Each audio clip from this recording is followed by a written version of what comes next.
Welcome to the Distaff Podcast, Episode 7, a Wicked Puritan Timeline, the accidental episode. And reason why I'm calling it an accidental episode is we intended this to just be a work meeting, and I like to record our work meetings in case we ever want to come back to something. And the more Kim was going over the timeline, the more we realized that this is going to make a great episode. It has foreshadowing of the witch trials, kind of setting it up for what we're going to be talking about in the next couple episodes. So I hope you enjoy it as much as we did. Thanks for tuning in. I have 1636. Oh, what? Not for me? What the hell? He's a morning person, so he's out and about. Great. I guess, okay. Do you care if I just read my notes for a minute?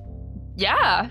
We're not recording, but it's just, this is how all the things that are in my head about all this. Let's do it. Okay, and it's just kind of setting the case for how raunchy it was there. Okay. And it's all from Gaskell's book. Yeah. Okay, so that's what I stayed up all night finishing. Okay, so I kind of put together his timeline. So just, I don't know, let me throw it out. Is that okay? Yeah. And then we're not recording, but we're recording, but this is not our episode yet. Okay. So 1636, Pynchon, court and Harvard, settles Wethersfield. Then he welcomes 7 families into Springfield in 1636, set a limit of 50 homes on 10-acre lots, signed a covenant, decided they needed to relocate to the East Bank because it was not ideal, but the Agawam had all their fields on that other side. Then he bought the fields. And then 1633 to 4, there was a smallpox epidemic, which had killed 12,000 in the Connecticut Valley. I forgot about that. Yeah. 12,000 people. Yeah. And then July, Pynchon addressed representative from 18 bands. The deed was signed. Blah, blah, blah. So winter of 1636 to 7, disastrous difficulties. Settlers' supplies were ice-locked in river. Cattle fared poorly. There was the Pico War. Yeah, Pequot. Yeah. And only 12 out of the original 50 households, 12 remained in 1637. Oh, yeah. So the settlement was hanging by a thread. So Pynchon recruits Moxon and Dorchester. And a quote is, settlers terrified and malnourished beg God to spare them. They heard stories of Indians carrying them off. And the 1637's Bay Path was too dangerous to cross because of the Pequot. Yeah. So the next winter, 1637-38, the river froze again. Everything was submerged underwater, waist high, roads blocked. It's impossible to put up fences, so their cattle was crazy. Wow. 1630, he transferred the Agawam from that's the big deal, transferred from Connecticut to Massachusetts. You know all this. Well, no, do this. John Winthrop was happy about it. Why would he be happy about it? Well, there was the fur trade, I think, because he joined the Massachusetts Bay Colony. Oh, John Winthrop did? John Winthrop was in charge of the Bay Colony, right? Right, and Pynchon just joined them. Okay, thank you. Okay. I forgot about that.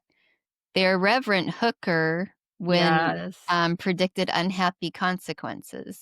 And he was the arch nemesis of Moxon of Pynchon and William Pynchon. And so by default, Moxon. I also, there's a beautiful friendship between Moxon and Pynchon, William Pynchon. Really? That is worth talking about at some point. Humanizing Pynchon maybe a little bit. William. Yeah, I And agree. the book, I think what Gaskell's trying to do in this book, this episode might be a bonus episode. I think Mhm. this is I think we're interesting right now. I'm very fascinated by us. But Who else are um, we gonna talk to about I this? No one know. else on the planet. But this is excellent. I mean, maybe this is just an episode, I don't know, like, or a primer for when we talk about it. But Moxon and William Pynchon were, had a really nice, close friendship. And so Hmm, when Pynchon started going off the deep end religiously, he I always thought he was wanting Puritans to be more puritanical, I guess. yeah, And he was in his mind, I think that's what he thought he was doing, but he was preaching love, God's love, and Christ's sacrifice, removing the fallen state of man, mhm. basically, and that even a little sprinkling of you can kinda get yourself into heaven, it's not predestined. So Yes, Moxon started doing that in his sermons all during this Hugh Parson the trials and everything. yes. And so when Pynchon got in trouble for his book and moved to England, Moxon went with him, basically.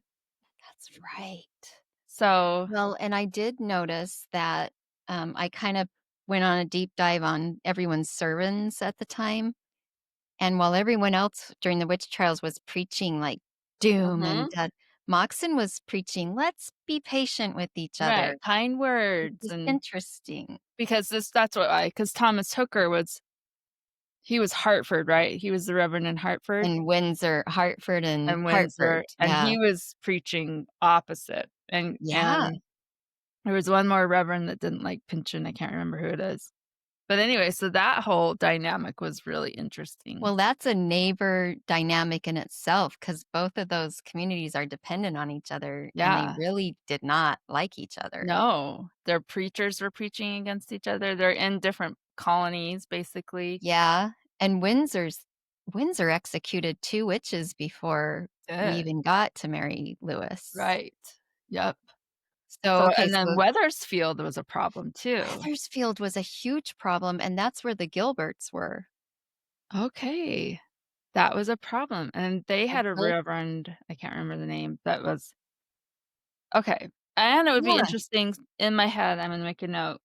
Was Weathersfield a praying town or associated with a Oh, praying good town? idea, because it's like this drumbeat of bad medicine starting Mhm. this timeline. Yep, okay, So so keep going. so So that was Hooker. 1638 in June, an earthquake struck. The Puritans and it lasted for 4 minutes. The Yeah. Puritans blamed divine judgment for sin. Also, several weeks of rain, hail, and snow. Hooker told Winthrop, I can't read. Wish I had my page number. He told, Alas, do you think not to go to Connecticut? Why do you long to be under? This is Hooker Yeah, saying this to Winthrop? yeah, writing a letter to Oh. Thomas and Hooker. okay, they're talking about the blizzard of we're not to 44 yet, but we're tensions with the Dutch and with Windsor, Hartford, Saybrook, and other neighboring, this is 48, English settlements shaped colonist beleaguered mentality in Springfield. Much of the topography of the town shaped their daily lives. Even more immediate were resentments and recriminations felt towards neighbor. Here's what, Hooker said to Thank you. Winthrop. A popular verse went, "Alas, do you think to go to Connecticut? Why do you long to be undone?" That's it. Why do you want and, if you're looking at Mary Parsons and Hugh Parsons being in trouble for their revenge statements and stuff, Hooker's Yes, throwing them out like crazy. for sure. They're cursing Interesting, for them. sure. So, yeah, so, okay, and so 1639, Pynchon, um, now answered to Winthrop, had swagger sorry, I gotta What? find the right quote. I wrote Pynchon instead of answering to, Connecticut, and now answered to Winthrop, and he Yeah. now had a little swagger.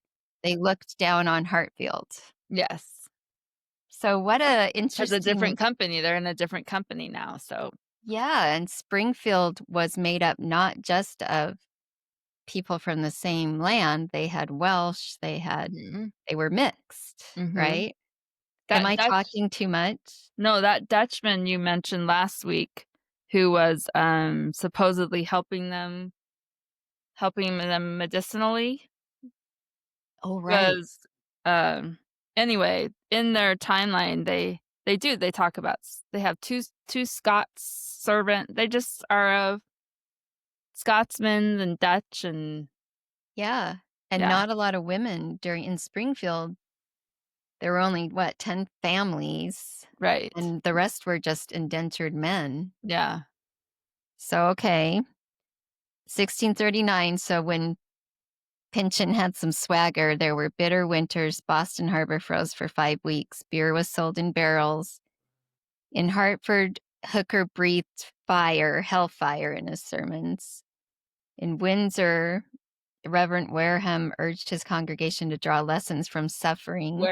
Warham. Wareham, thank you. And he guess where he went after he was one of the reverends that came back over to Springfield, and they He hated him. did? Yeah. Really? He came from Uh-huh. Windsor. Yeah, he went over and taught in Springfield after Moxon left. Okay, interesting. So think about how miserable these people are. Like, Mhm. they're miserable. They're dying, they're sick, and their preachers are like, You deserve this, you should suffer." Yes. But in Springfield, Moxon is, his preaching style offers blessing of heaven to the frightened community. So it's weird that if he's preaching blessings of heaven, they're gonna develop this witch stuff anyway. Yeah, unless in their brain that just translates into be really outrageous, you know, Yeah. if Oh, there's yeah, a like, if that's try like a harder. ultimatum or but yeah, there's definitely a gentler It's interesting. And Mhm. then he really fuels the witchcraft later on, though. Yeah, And I am just laying this out. You know all of this, so but this talk is if a you I think want. we're doing an episode right now, so Okay. keep going. Okay, so 1640, Mary Lewis walked herself this is in England, so this is Mary Lewis, walked herself to the Bristol Piers. We had talked about she had joined this, Welsh congregation and really was very faithful, right? Yeah, just caught the fire. It sounded like a really cool group. It was Mhm. Levant Where in Miles Wales. came from and Yes, and, just sounds like a really almost culty but cool, yeah, and they fiery talk group. about how they almost it was kinda culty, like, there was one really dynamic guy. Yeah, I wish I remembered their I know. names, I but wrote him down and then I'm like, "Oh, we probably don't need to remember him," but he comes up later because I think yeah, she tries to get help from him. yes. I mean, that's that whole her story is a whole thing, but, it's important, I guess. Yeah. But, I mean, should we let me do the skeleton, and then we maybe tell her story in Yeah, detail later? keep doing your Should timeline. I? Yeah, to keep going with your timeline. This is just mainly selfishly helping me because you know all this. No, this is great Okay, well, because just 'cause we're tell me gonna if I'm being a biatch. Sure. Okay. Okay, tension, so 1640, the same year that Mary Lewis literally she wants to go with the faithful so much, she walks herself 100 miles, right, or something to the Bristol Yeah. Pier.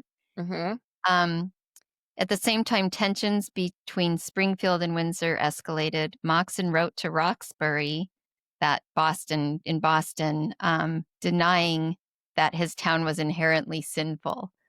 So, are you saying that Windsor was tattletaling to Boston about Springfield, and Boston had to write a letter Probably. defending them? But Roxbury was all messed up. They had the Anne Hutchinson, Whoa! Annam, the monster baby going on. Yes, they had the monster baby. We know so much. This is good gossip. We could be in the birthing room right now. Yes. Yeah. Anne Hutchinson was the one who she eventually became Quaker, right? Yes, and she was really I'd love to do an if we were Yes. related to her, we could talk about her, but I We don't could know that we probably are. figure out how we're related to her. We But could she pull a Sorensen. yes. Did you ever hear back from her? No? Okay. Anyway, okay. Yeah, Anne Hutchinson what kind of spoke up and she didn't agree with a lot of she was of the Quaker spirit of God is inside you. You're kind of a newer agey, I don't know. Yeah, I And she I mean spoke up and was we do have a relative that sat on her judgment. Buckley Oh, was our guy really? from Concord, and he Really? yes, so he sat and got her she was excommunicated, sent away, said if she ever came back, she'd be executed. She came back, right, and got executed, I think? I don't know. Anyway, Roxbury was an interesting, blend of people too, so that's crazy that Windsor's yeah, Yeah. tattletaling. It's funny, Mhm. and poor, the guy that has to get all these letters. I mean, I know. it's very interesting to me that they must have been acquainted with suffering or starving or something because if I was trying to survive in this frozen rivers and, you know, indigenous people mad at me and all this kind of stuff, I wouldn't be worrying about if Hartford's praying enough, but Yeah. I guess that was the reverend's jobs. Yes, and this whole group of people did come from England that was in a crazy warring, getting rid of the Right, king right. place, so they I think they're just traumatized anyway. So even if they're suffering out in the excuse me, wilderness, I think they knew how to do both. They knew how to suffer in their personal life and really care and suffer in their political or, Yeah, you know I guess they were multitasker when it came to yeah, or felt it was suffering. all the same. I don't know. Okay. Okay, go ahead. This is fascinating, fun. Hope. So, okay, 1641, Mary Lewis arrives in Springfield. There's only 45 residents. 7 babies would be born this year, amazingly, Wow. during all of this. 7 babies. We don't know who the midwife would have been unless Cooper was already there. Right. Um, England was busy, the parliament was collapsing. New England felt abandoned at this time. Mhm. So, shipping so then in 1642, the same shipping was curtailed. No more shipping. Migration dwindled. The summer was cold and wet. This is the same year 7 babies are being born. Meager harvest, shortages of everything. New England preachers urged people to pity England more than themselves. Like, oh, poor England. Yeah, Like distraction. You're not sad. right, and you don't wanna go back. And then the preachers would say, for only, you need to feel sorry for them, for only witches and devils rejoice in the misery that befalleth others.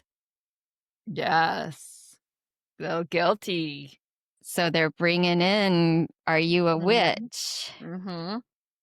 Okay, 1643, there's fears. 1643 is when Miles and Prudence get married, right? Yes. This is the year a lot of people in town get married. We've got Yes. It's a busy year. a lot of Welsh little couples settling down. Mhm. Um, And, so I speaking of Miles and Prudence crossing the Bay Path, it was a terrible, terrible path, I guess, during that time. But, because somebody says that only an idiot would oh, go across it, basically. really? Really? But they did, and Miles was really well traveled. Probably to him it wasn't such a big deal. But also, I'm wondering if Prudence I was thinking about this last night. Was she traumatized and didn't wanna get back on a big boat? Had Oh. her voyage over or something? 'Cause it would have been so easy for her to get on a boat, come around, and go up the river like everybody else, but she so for some reason, I don't know.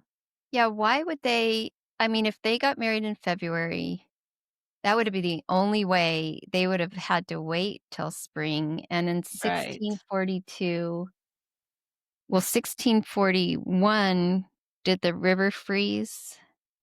Oh. I think the river was frozen I have over. 1638 the river froze, but I bet it froze. I bet it Well, froze. for some reason, 16 yeah, Oh, when did you say the Boston Harbor froze? Was that 16? that was in that was in 1639, but it did it again in 1640, but in 1642, no one was shipping things because England was a mess, Oh, so there probably weren't boats? so So they they had to go on the track. shortages of things, which means they weren't getting boats, so you're right, So and that's he why. probably wanted I mean, they walked that in the winter, Yeah.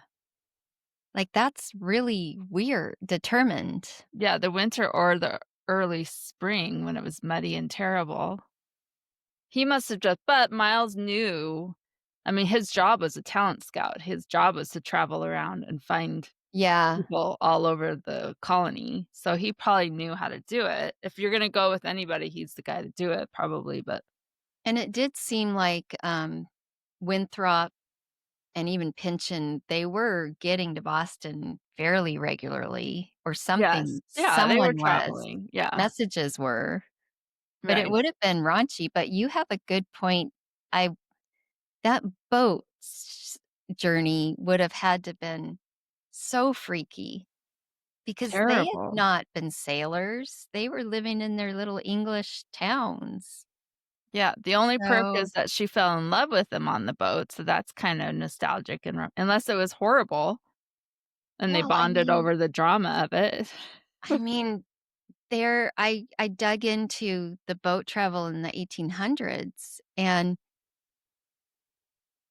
the leaders, like, bringing the people over on those boats were disgusted by some of the English people because they were soiling their bunks the first day in their clothes, like, pooping Ew. in their clothes. Like, it must have been so upsetting, and there you are, though. You have all these skills, like, you know how to cook over fire, you know how to make a bed, your day is really you have your Yeah, chores, and here they are, no one took vacations back then, so you have no life. yeah, Like, all the things that anchored you to your world are gone. except your religion, Yeah, your God, and that's it, yeah, your God, and your yeah, church. and the church. Okay, so 1643, fears of an Indian onslaught. England is in civil war. There's no hope of English help with the problems the England were causing with the indigenous folks. All the churches observed a day of fasting. In the Atlantic world, God was judging. There were earthquakes. End of April, there was little maize. Families ate clams and mussels, which sounds great, but Yeah. I don't know if they had butter. No, Miles and they and Prudence are married, 1643. In November of 1643, families started deserting Springfield. It was down to half of who was there before. Only one baby was born that year. wow. So 16, and that baby, guess who that baby was? Mary Morgan in Oh, the oldest 1644. one, that's a little hero girl. Yeah. Yeah, okay. So, Well, um, wait, let's do this math. She was born when? 1644. What month? I Oh. I have it on my sheets. I always like to find out if they I love that you do that. Yeah, like when? you Um, do have it? I could look it up too. Mary Morgan, I do not have her written in there legibly. I went to the original sources and I was writing it Yeah, myself, that's awesome. Okay, I think I um, have her but I don't have her. first wife of Miles Morgan, blah, blah, blah. Their daughter was born February 1644. No. That's So so they were married weird. oh, that's a year later. So that's legit. So that's a summer Conception, which I guess I read something weird where someone had figured out when they usually conceived and when they didn't. Like cows? Yeah, like they normally around harvest, you're not conceiving because you're working. In the winter, you're conceiving. So lots of babies are born. But why would they be born in? You know what? Scratch that. I'll look up the actual Because if she was the statistic. only one born in 1644, plus isn't 1640, I guess the other thing is 1644 sometimes in January could still be 1643, Right. but that would be too scandalous. We'll Man, say she was born a year later. yeah. Whatever happened, it was a cozy winter Yes. both times. So, yes. So what's Okay. weird is here's Prudence married a year with no family in Springfield. Miles did have a house by this point, but he had just become a free man. So what women would have attended her if there's only 10 families left? It probably would have been married. Well, they're servants, I guess, but so that would be interesting to find out when the Coopers did get there. They were fairly early. He was he's the second seat. He's a founder. So yeah, they're there. He's a carpenter. He doesn't have he lives right next to William Pynchon. He lives at, yeah. Now, Miles Morgan live right by them. Yeah. So, and the Stebbins and Roland, Beeman lives across the street from Miles. Henry Chapin lives across the street from Miles. So Cooper, obviously, if she's there, she would have been doing it. And then Mary Lewis was there. Oh, yeah, that's And right. she And helped, didn't she? yes, I'm yeah, assuming all the women would have been there, maybe. they would have because there weren't many of them. So yeah, they would have been in the room. Maybe. Cooper, the midwife, and then I'm sure John Pynchon's wife, Anne would have been there. So yeah, and but Beeman's wife, would he have his wife there So yet? I don't think No. she got pregnant. So they're surrounded by all these young families, young Yes. men, a lot of single men. Yes. Hugh Dudley.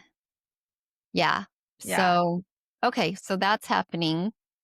So she would have formed some pretty strong bonds with that group of ladies. Mary Lewis would have been important too. Yeah. Because she's Welsh too, so and Miles Morgan is Welsh. I mean, they would have had that connection. And you've got I think Merrick is already there. I think Pentecost is there. Pentecost Matthews. I think Blanche Bedortha is there. So she's the one that had to get pregnant, right? Yeah. With Reese Bedortha. Yeah. They were 1643. So all that, yeah, is happening. Yeah. So there are Right. all these little families. All these guys get free of indenture 1642. Okay, and they Bedortha, all start getting their women. they all bring their women. Mhm. So you've got all these new women in town. You've got pregnant. So you had one baby, and then 1645, if you want me to go there. Keep going. Kitty.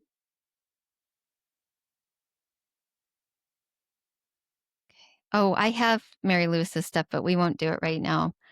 1644, 1645, the war in England is over.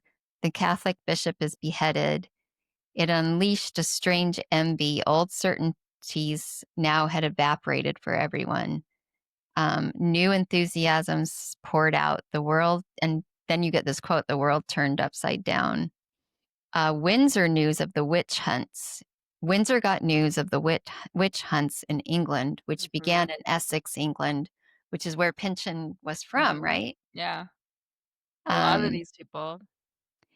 Crusade, and they were, hiring midwives to search suspects for witchcraft in England.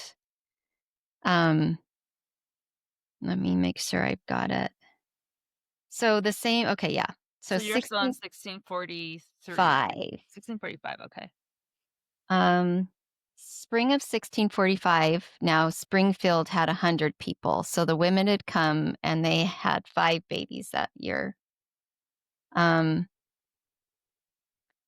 Mary Lewis comes in 1645. Mary Lewis now arrives in the household of Henry Smith, and she's there with Sarah Chapin, who's also a maid at their house. Okay. Prudence Morgan has a 1-year-old. Anne Smith, Henry's wife, has 4 children. And Anne Smith, I'm sorry, Anne is Smith is Pynchon's daughter. Thank you. So she's married Yes. to John Pynchon. Yes. No. She's Pynchon's daughter who Okay. Oh, marries yeah. Smith. So Henry Smith, the Smiths, Henry and Anne Smith are daughter and son-in-law of Pynchon and brother Okay. to John Pynchon. So they're all there Yeah. having babies. Mary Lewis is getting older, helping the Smiths out, but she's still kind of indentured, right? Mm-hmm. Pynchon in 1645. Pynchon was only allowing new people by invitation only. So that's an example of him handpicking. He needed a bricklayer. He needs a he needs a chirurgy guy Yes, or whatever. right. Chicurgan. Let's see.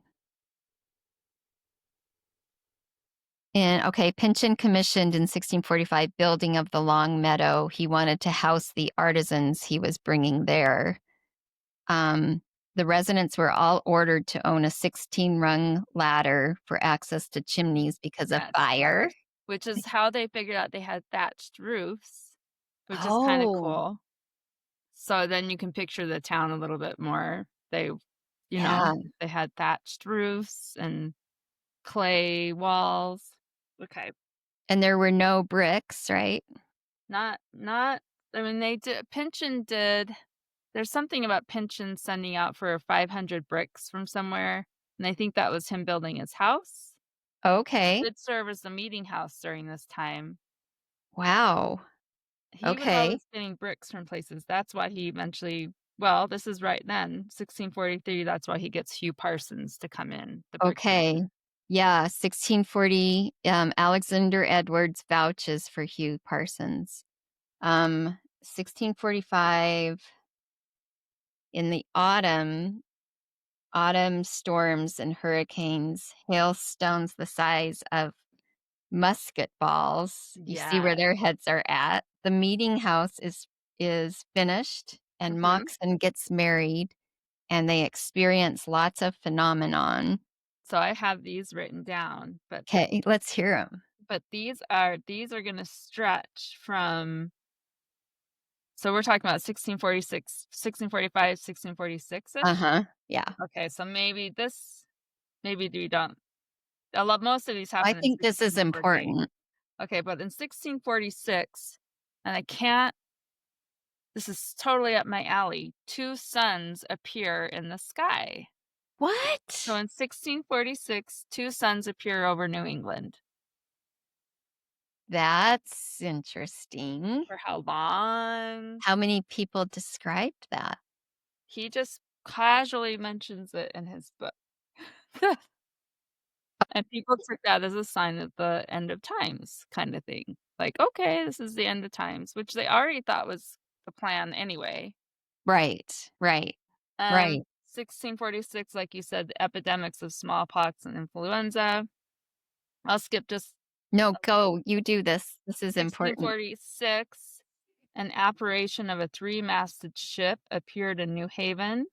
So some ghostly figure of a 3-masted ship appeared in New That Haven. is in conjunction with the witch girl, the people that got on that Oh, ship. you're right. And then on deck, a spectral figure pointing a sword out to sea. That's on page 89 of the book. Wow. Um, and then 1640, August, thousands of pigeons descended from the sky like a dark cloud.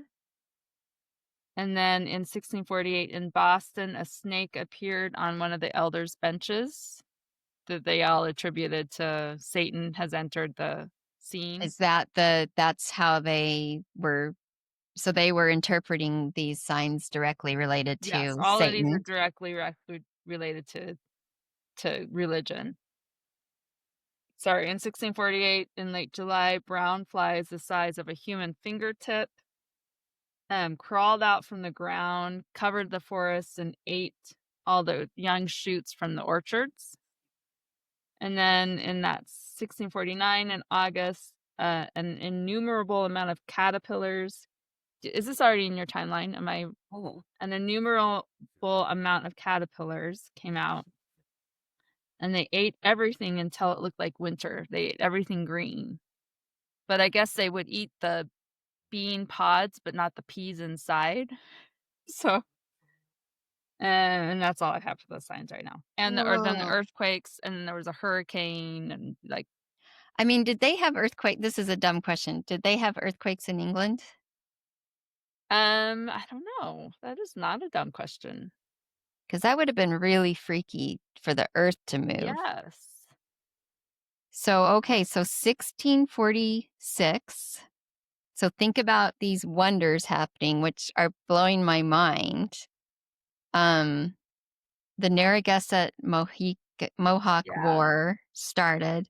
The English demanded 2,000 wampums and took 4 Narragansett children. Yes, which was gonna be a big problem later on. That's a really terrible Yeah. thing. And the Narragansett, I think, were basically peaceful for had been sorta peaceful, but I mean, that comes back to haunt them. I mean, if you think your child died because Hugh Parsons, took your trowel or something, think about if you knew your people took 4 children Yeah.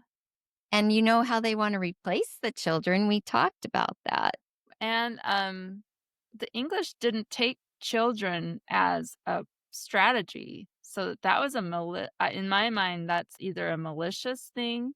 They only took adults as trading tools, they wouldn't have taken kids. So why did they take 4 children? I don't know, taking kids was something the French and the Oh, Mohawk, the northern groups did.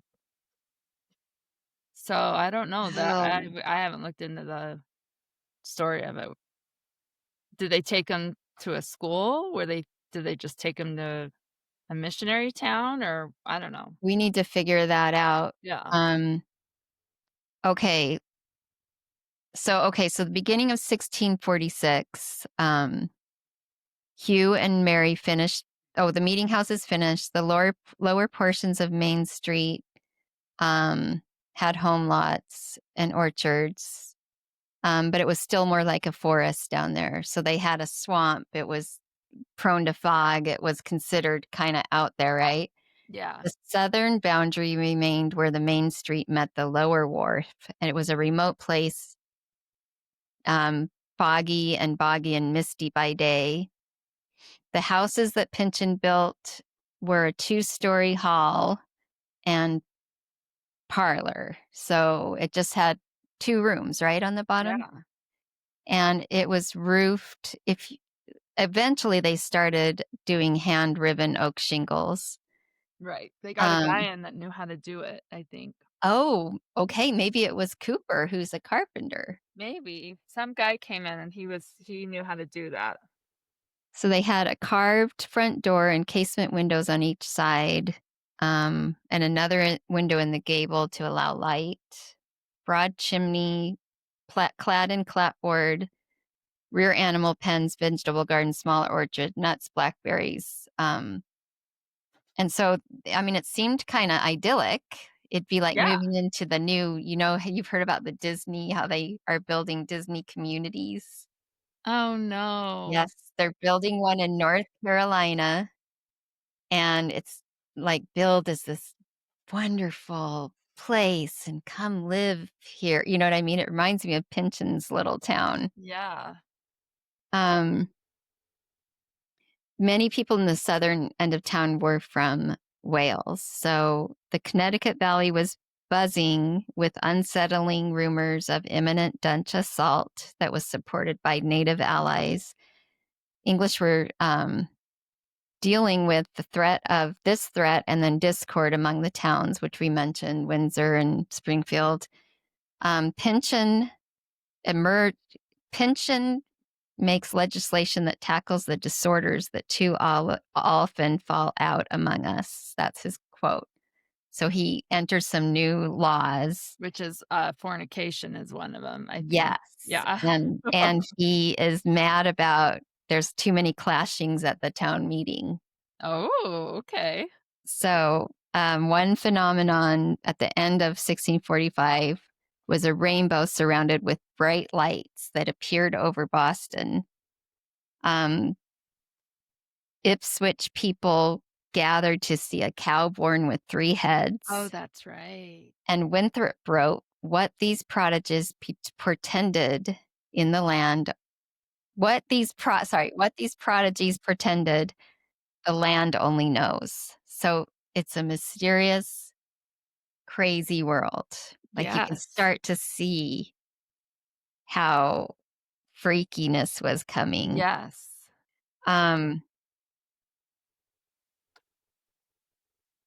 And then the war in England. Okay. And Yes, sorry, it was in 1648. Is that where we are now? we're still in 1646. Okay, so 1646. I have my England timeline here, Oh, okay. so I'll throw stuff in. 1646 was a big year. Yeah, and it was in England. 1636 was a big plague. I don't have my plague. So I love that you have a plague book binder. I do. The plagues. There we go. Oh no, not yet. So 1636. Yeah. So that's when they were all coming over. So when you Yeah.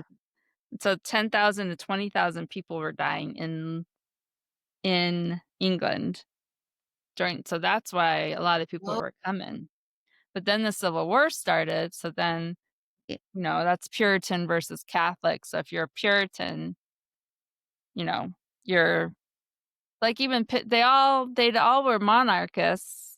I've said this before. So it's not like they hated monarchy, they just wanted the right monarch, a Puritan Protestant, not a Catholic monarch. Okay, so that's why they beheaded the Catholic. Yeah, so that's Hugh. gonna happen. He gets killed in 1649, so it's all but he's already arrested, like you said. So that's all brewing, what to do.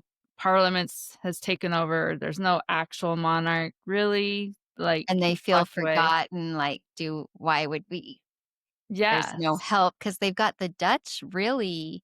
Yes. The Dutch are wealthy, they're trading, they've got Barbados going And they're on. shoved right up in the middle of them, right? Their Yeah. territory is right kinda cutting off Plymouth and And we Hartford. start to see John Winthrop Jr., right?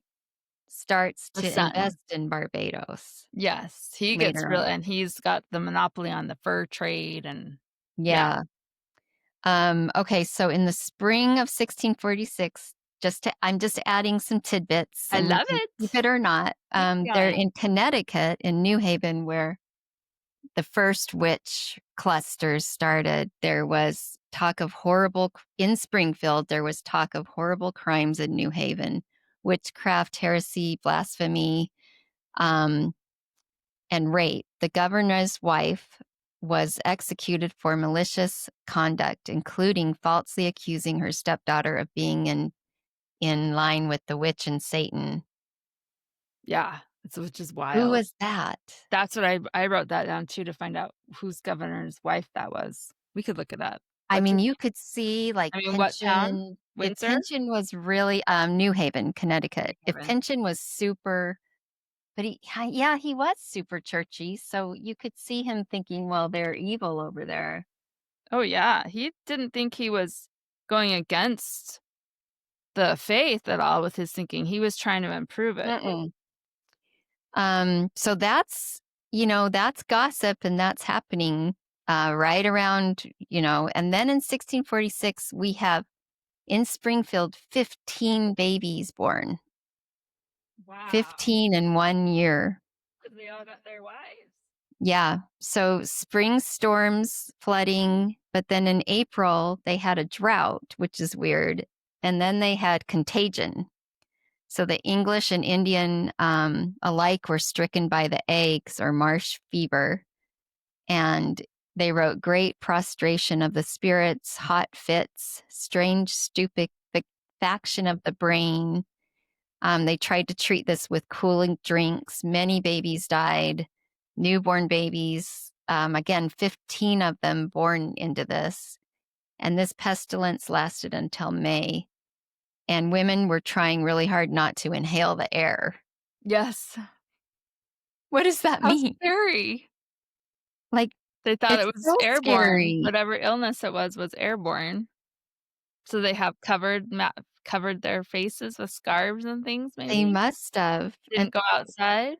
yeah, and so in May, Blanche Bedortha gave birth, after which they got married, which you said. The Yeah. child died before they could have a name. So starting with a lot of births were coming deaths, and Moxon was teaching at the time the devil was no mere trickster, but rather a monster defined by perpetual force and restless intrusion into your daily life. So that's now the devil can be in your body and in your daily life and be even in the pudding, as we'll see. Yes, I love that.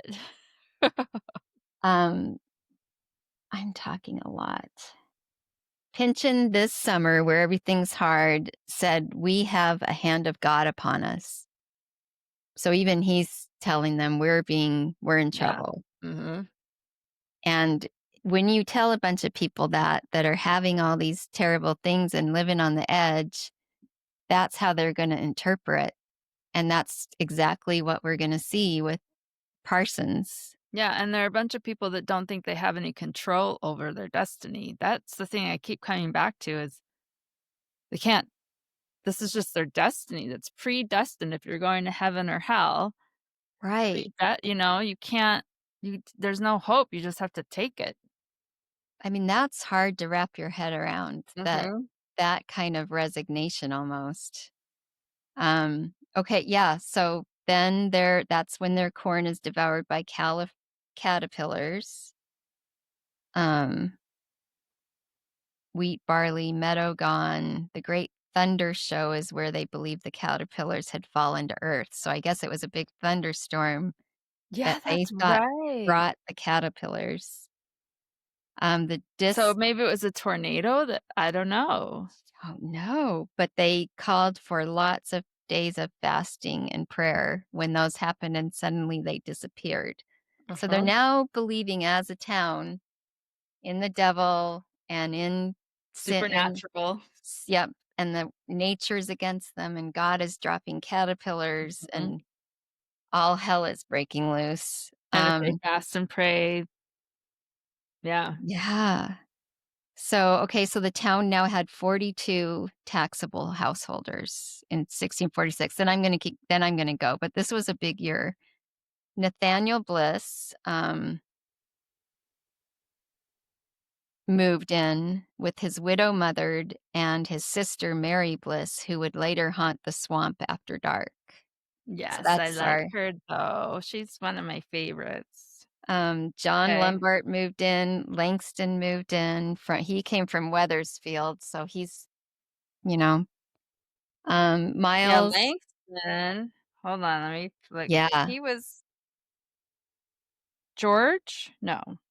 I think Oh, yeah, so. we know him. He's the pudding guy. Okay, he's coming. Is he the pudding Okay. guy? Okay, so he moves in. Uh-huh. Okay. Miles and George Cotton are tasked to find another blacksmith. So, like you mentioned, he's off trying to find the artisans. Um, there's church infighting among the colonies over centralizing church versus the congregation.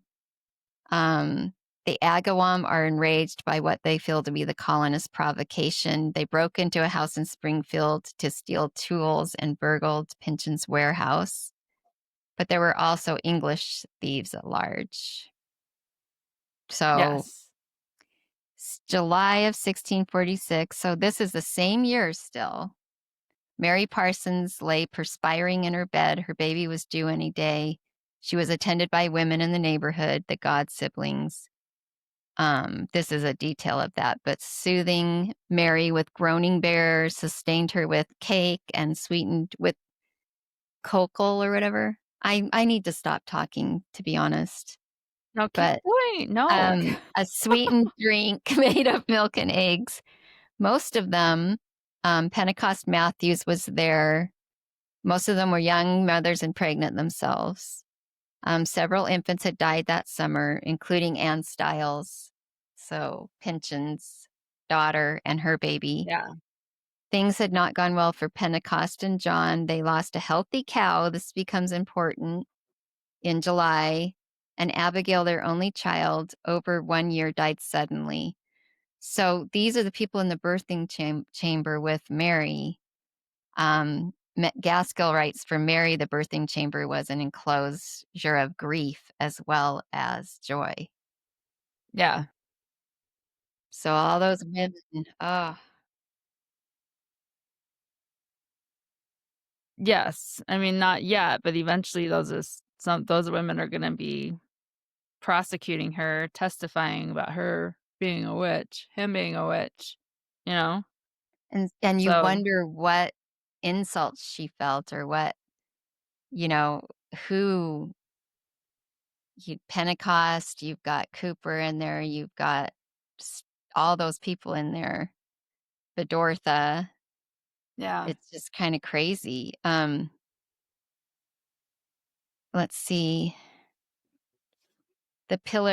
Pynchon writes, the pillars of the land seem to tremble.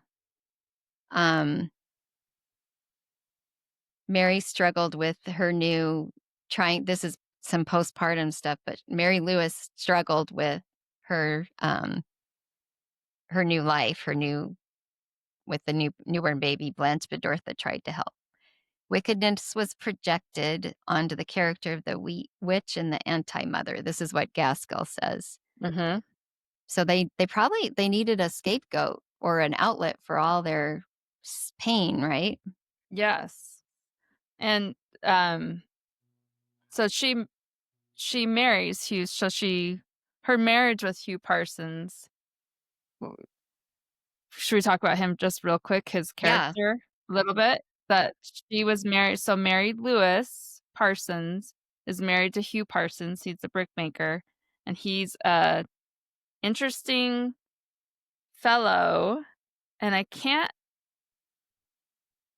I thought for a little bit maybe he would show up, people would open the front door, and there would be the back of Hugh Parsons leaning against their door smoking tobacco. And they'd be like, that's not unusual. People show up at houses and want to chit chat or have a problem or want to borrow something. But too often he would be just loitering at their house or. What did they call that? Green sleeves errand? Yes, Right? right. And so which bothered people. This was an industrious town. And then he was a jealous guy that, he was at the Smiths. There's a family like where the Joneses to him. I think it was the Smiths. Maybe it was the Marsh. I can't remember Yes. who it was. Yeah. Who had the same kind of foundation, had been a servant released. We just talked about him. He kind of compares himself to them in that he should be prospering as much. And so he's always haggling over price of bricks. He's the brickmaker. Yeah, he's got a grumpy demeanor. He's not very friendly, but he's stressed about money all the time. And his biggest complaint in Mary's mind, and I think in reality, was that he always thought she could do more to bring money into the family. So when she got pregnant, she felt like he was kind of excited, but also you have to keep working. So he bought her work shoes and some kind of anti-nausea pill at the same time, The same ones that Moxon was buying from John Yes, Gibson. right.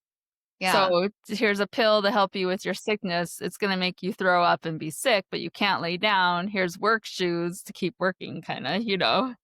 You're right. And there's a lot of awkward when during the witch trials, awkward things that Hugh does.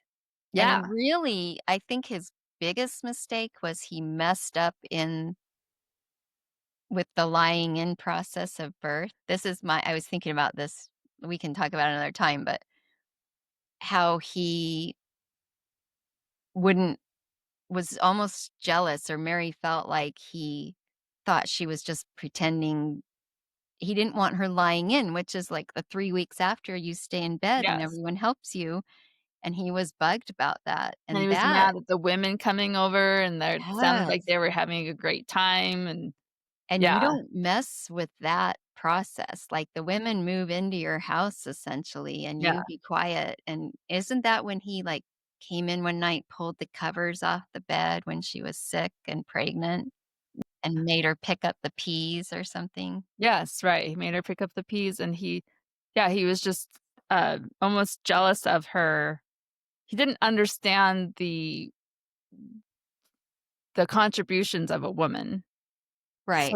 they would talk about how he'd come home from working all day, early in the morning to late at night, come home famished, and he would eat. Well, who made his food? You know, she had made the food and taken care of the baby, and eventually they get tenants and they have to, but we'll talk, that's probably in your timeline where she's nursing, helping other women. She was around town helping women. She was not lazy. I didn't get the feeling she was lazy at all. I But got the feeling she felt a little bit of self-esteem issues because she came in quite a bit older. She had been married before, and there was problems with that. Mhm. She got Hugh, which isn't a prize, Right. and, um, and she was older. What was she, like 34 by the time her I servitude think was so. over? So she's And older than a lot of these, like, Prudence and a lot of these younger women.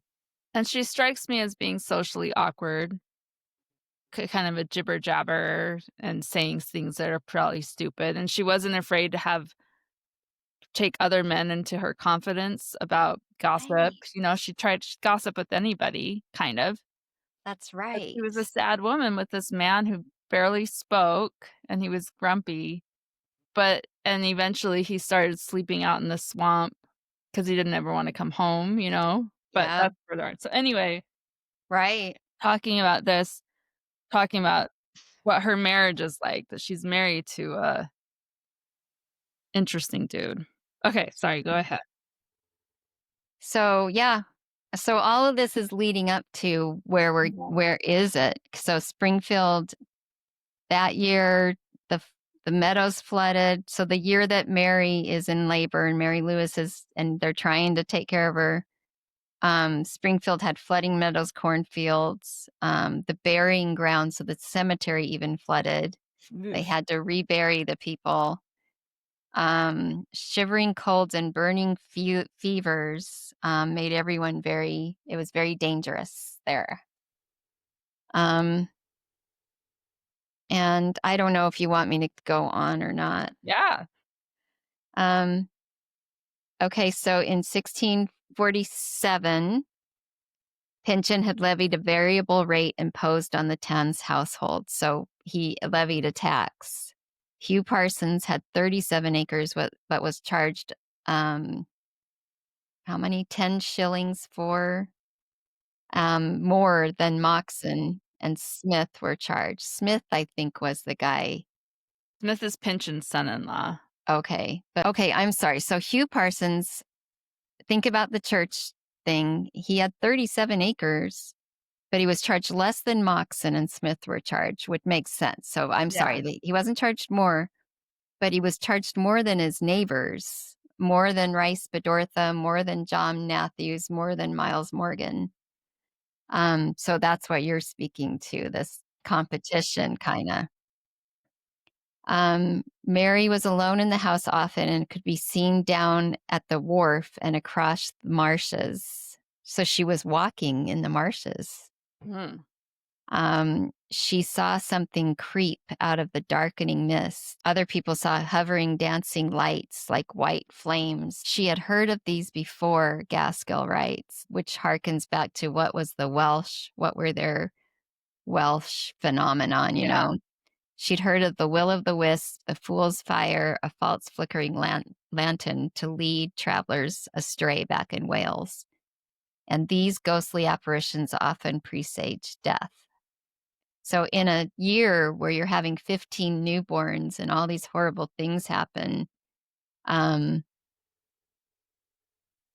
that's kind of scary. So Mary Lewis, her baby was 10 months old. So in that summer, they had smallpox and influenza again. Hartford lost their preacher Hooker. They were filled that they were ignored. And in May of 1647, a young mother, Alice Young in Hartford, had been hanged. She's Windsor, they say. Yeah. Um, this is when Sarah Cooper's spending freely at the store, and Hugh Parsons wondered why he wasn't doing as well. So, I mean, this kind of leads up to the trial stuff. So that's kind of what's going on. He's Um, comparing himself. He's getting a bad reputation. He's let's see. Just like nickel and they're all really getting nickel. I mean, he feels like he's the only one getting picked on, but when you look at these court records, every single person is getting called in for this little debt, this bad poor job. Like they're all suing each other and all nickeling. who's calling, like Pynchon's calling in and saying, you owe me this, or how does that Yes, work? right. Yeah. When you would get called in to get complained about have a complaint, which is getting accused of something, then you're fined something, so a shilling or whatever, but you have to pay it back by a certain time. So, Hugh was really upset that he owed well, she's not here yet, but anytime he had a debt and he couldn't pay it on time, he was personally of mad about it. But the whole town, they're living in a company town. I mean, Pynchon is giving them a job to lower their debt, so they owe 14 shillings to the company store, and he goes out and has you for free go and check the fences or something, and then that'll lessen your debt.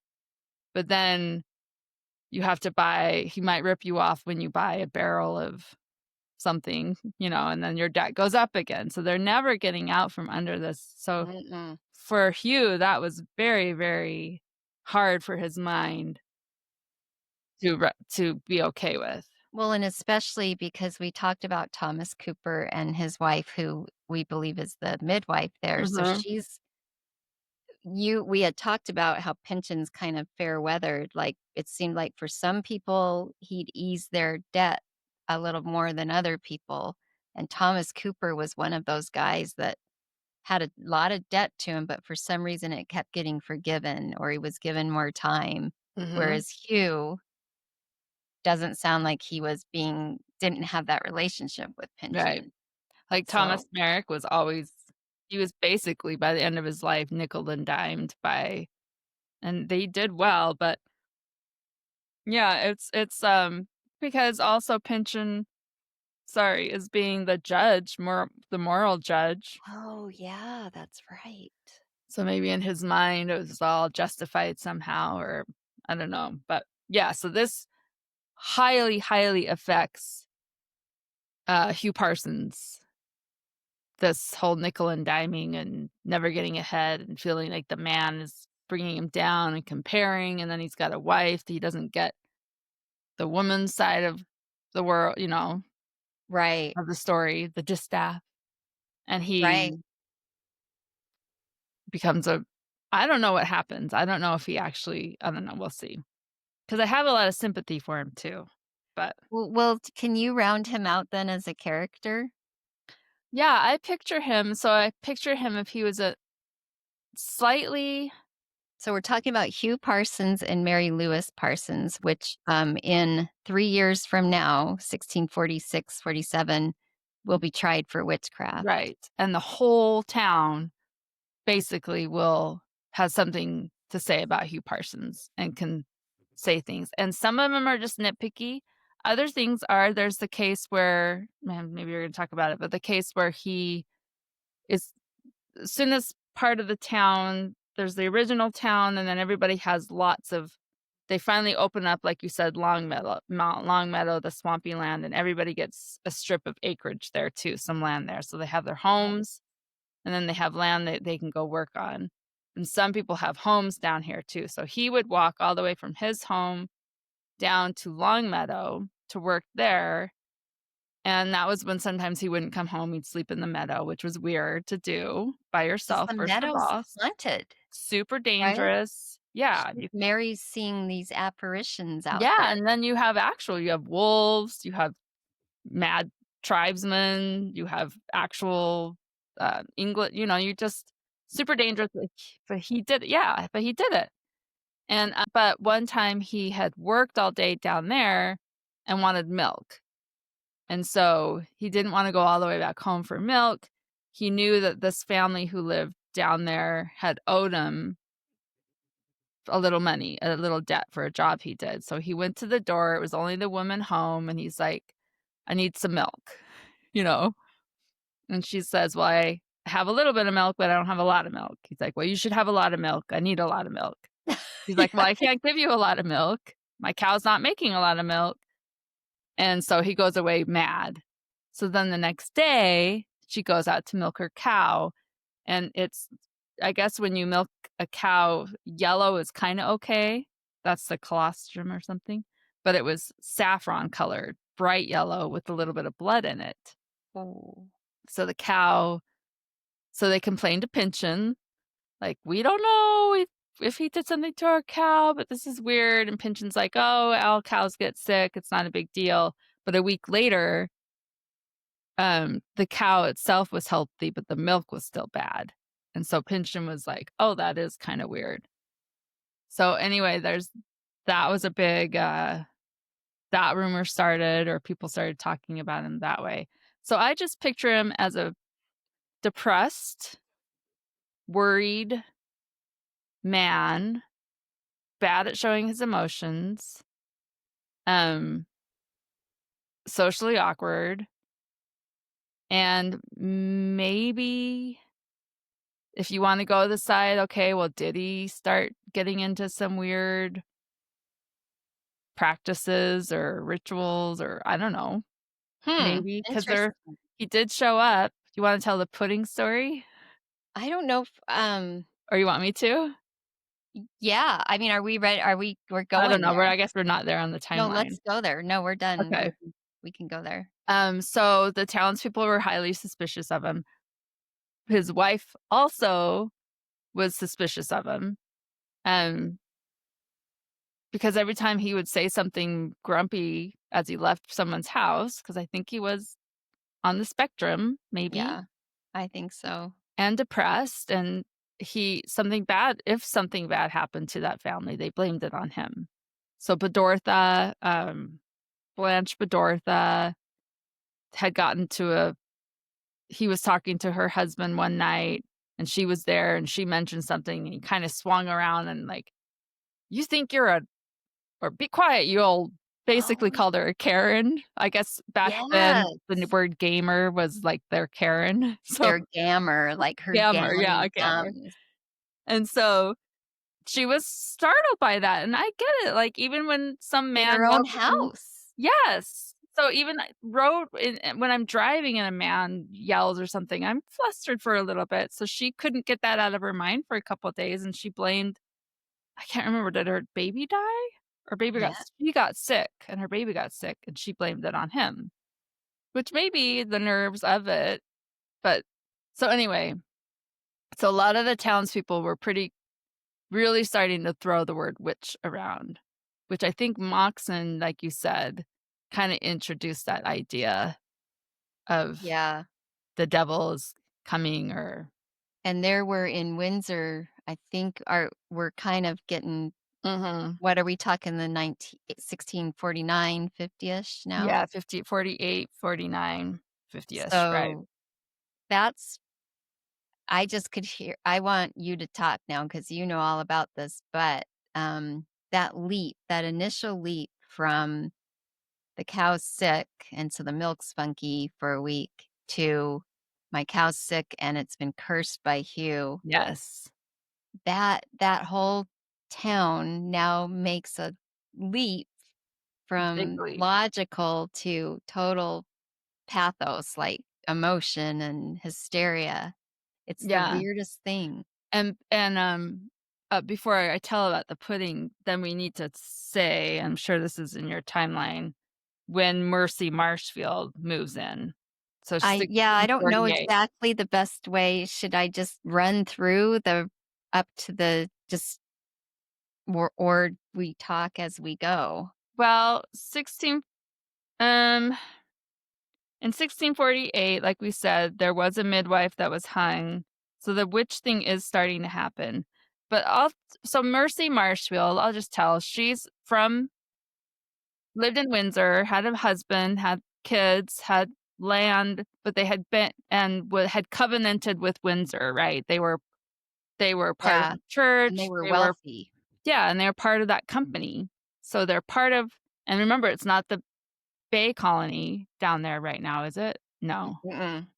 And but they had a tab at the their store. They had debts that they owed that company. Well, her husband dies, and she and her son, she has a daughter who marries someone, stays there, but she and her son moved to Springfield. And the rumor is that they had broken their covenant with that church, with that group, and left debts there. So that's pretty scandalous.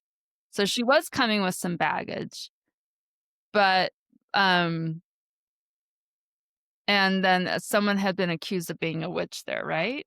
That was the Alice Young Yeah, was but were they accused. also saying that Mercy Marshall was too? Because Nobody was actually saying that. The problem is what you're saying, when you that break a her covenant. husband was trying to be a player in Barbados or something, trying to play in this with the big boys, and he messed up, Okay. and the town was really mad at them, Yeah. and so he left.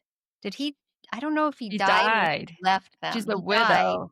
That's right, and the Yeah. will was contested by the town, so Mhm. there's bad feelings, so she and her son, and maybe some of her teenagers Maybe her couple.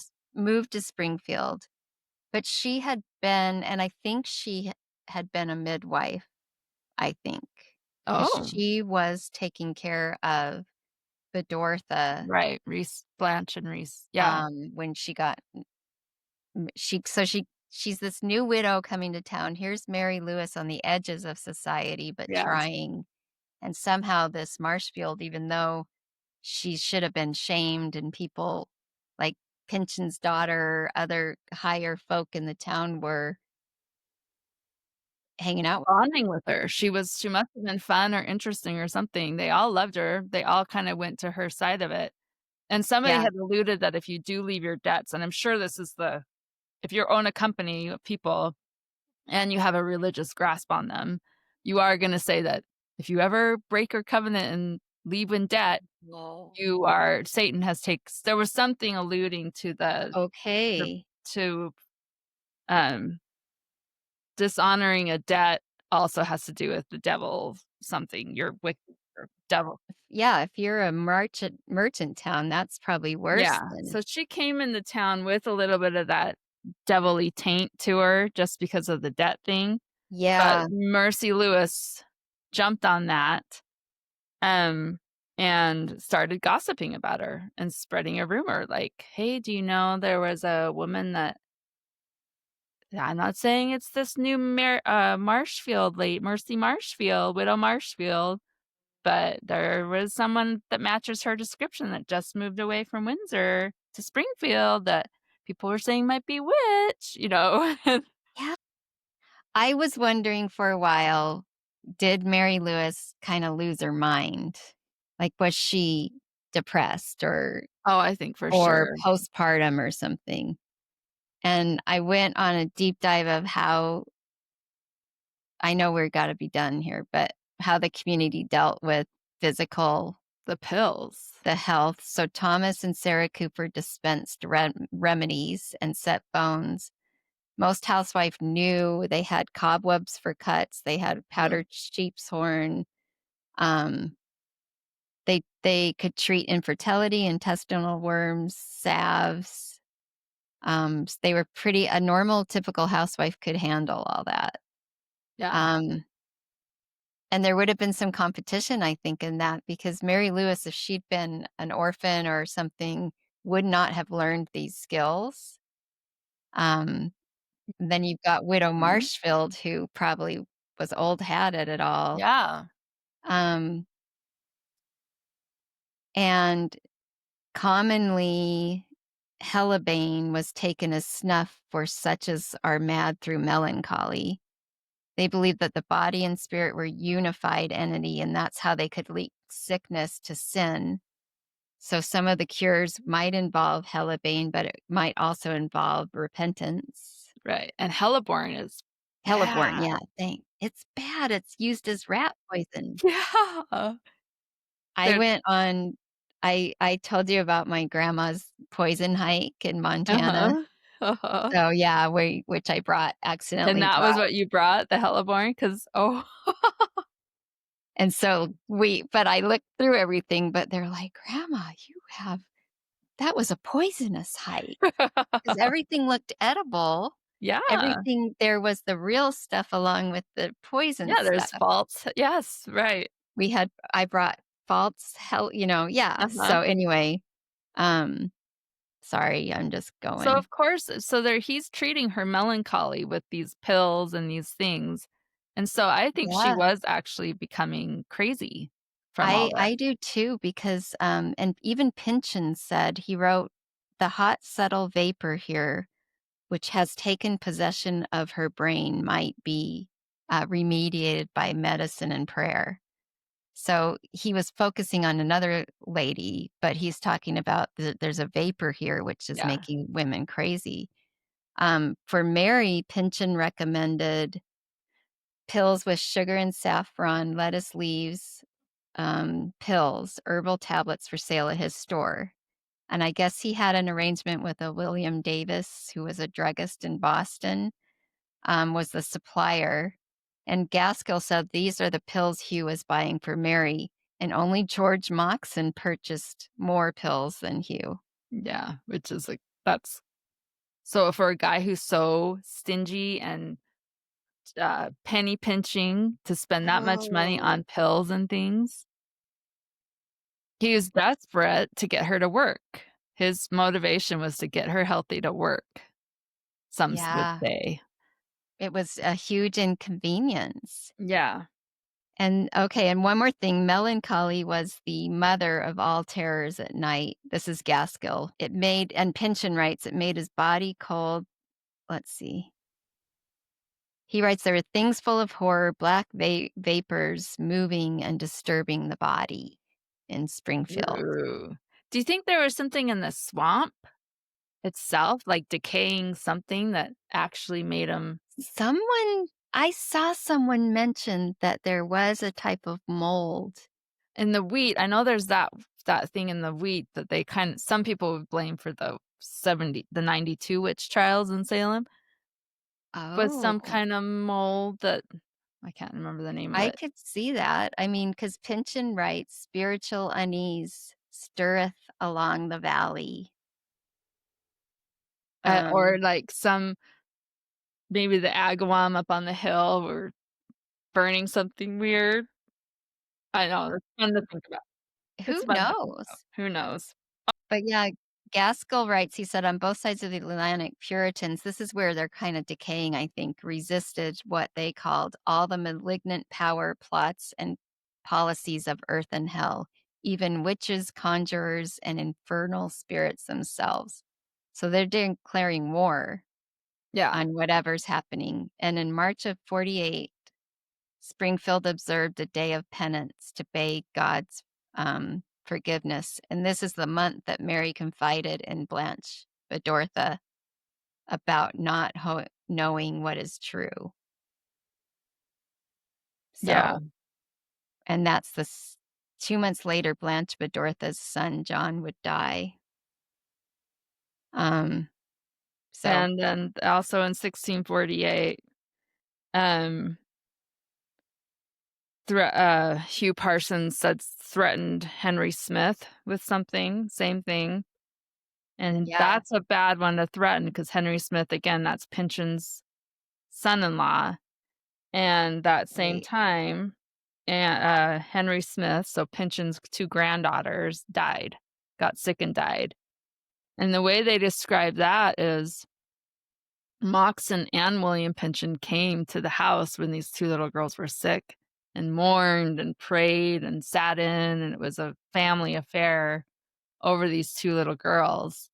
And the underlying belief of Henry Smith was that it was because Hugh Parsons had threatened it and it was happening. So he actually made that connection then, Mhm. right? Yeah, that connection was made.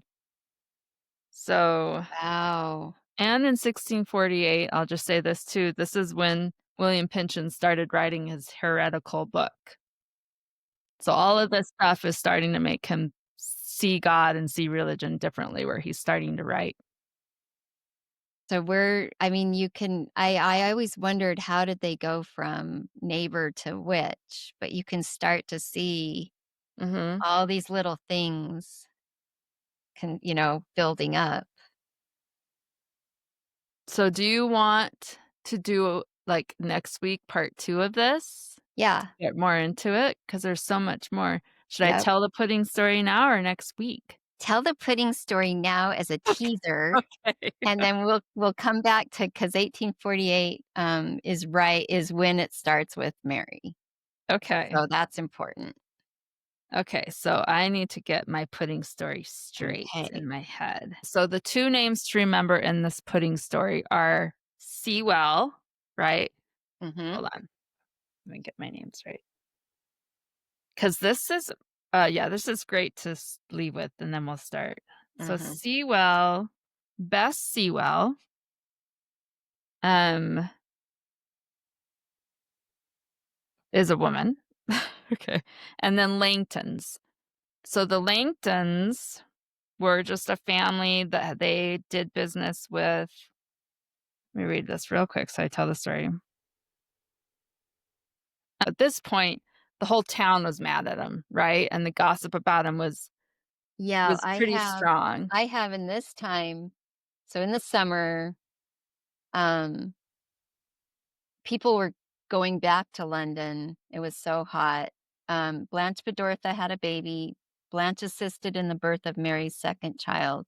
Hugh decided to take on lodgers.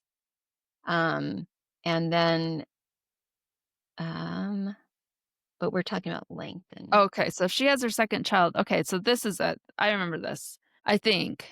I think it's because, well, maybe not, but the second baby does die. And Hugh's reaction to the death of that baby, his son, was so weird for the whole town that they, at that point, were thinking, unless I'm wrong. But anyway, the Langtons, there's this couple. I'm saying their name right. The Langton, Hannah and George Langton, are just sitting around. And I think she's tried to make pudding a couple times and it fails.